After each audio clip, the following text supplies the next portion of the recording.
of Delaware, Chris Coons. Senator, do you think the president does have the ability to do that? And do you look at the border situation right now as crisis worthy? Well, I'm one of many Democrats who has voted for and is willing to invest in border security. I do think we need to have secure borders. A lot of the fight we seem to be having now is over exactly how we will improve our border security. The rest of that clip from Congressman Adam Smith, he said the president does have the power to declare emergencies, but if he uses it in this way at this time, it's very likely to face legal challenge. There's a well-settled Supreme Court case in which President Truman tried to nationalize the steel industry during the Korean War, and that was overturned by the Supreme Court. It's not clear whether the president could use the military to construct a border fence. There's some recent decisions and a statute from '76 that says he can't.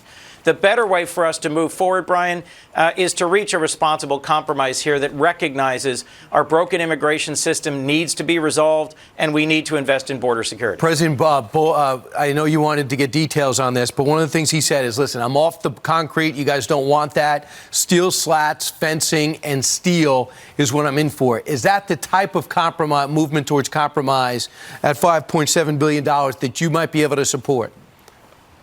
Well, I'll remind you, just 2 weeks ago, departing Chief of Staff John Kelly, former Secretary of Homeland Security, rolled out the same idea. He said, look, months and months ago, we got away from a concrete border wall and talked steel slats because it's what we need at the border.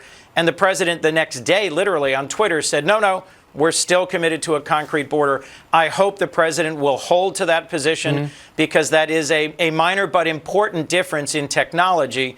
A 4th century concrete wall that you can't see through will be a less effective border barrier.